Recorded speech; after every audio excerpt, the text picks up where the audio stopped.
DXDC Listener of the Day. Listener of the Day.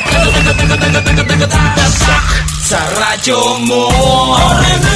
Mga kasama, maayong adlaw na usab ka natong tanan. Welcome diri karon sa atong pagpanghatag og pahalipay. Listener of the Day, mga kasama, atong dakdakan sa grasya ni ay Tagbalay. Gatingog ang radyo.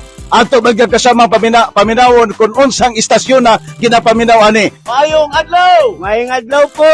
Kasi pangan, Romeo Diaz! kanang nagtingog nga radyo sa istasyon na. DXDC! Anong- RMM! Nganong DXDC may ginapaminawan? Daghang mga balita, daghang mga drama, hantod gabi, alas 11, alas 12. Unsang dramahan paborito? Say, handumanan! Hindi, basta-basta. Okay, mga kasama, di nato langanan kasi kasamang Romeo, certified listener sa DXDC Arimen Davao. Radyo Manrayan, ihatag atong souvenir shirt nga itong kasamang Romeo. Di basta-basta, no? Sukod kayo ba, no? Dili pa na mao! Atong isunod ang atong transistor radio. Kanang radyo ni mo diha nga dakarat-karat, ilisan ta nagbago. Unsa man, nakaluto ka nagkanon, nakaluto ka nagsudan. Nakaluto lang kanon, pero wala pa sudan. Marting buinasa. Radyo Manayan, ibundak sa iyang atubangan ang lichong manok.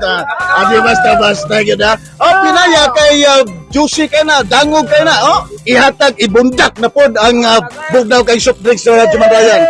Bugnaw kayo no? Now, Pwede bugnaw ah?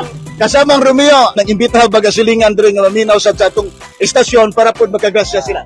kamong mga silingan, paminaw kamo, og DXDC number 1! Hey! Mga kasama, Romeo Diaz, certified listener sa DXDC Arimen Davao. Ako ni, Radyo Bandudong rin lubos sa Kuskos Batikos. Maayong adlaw.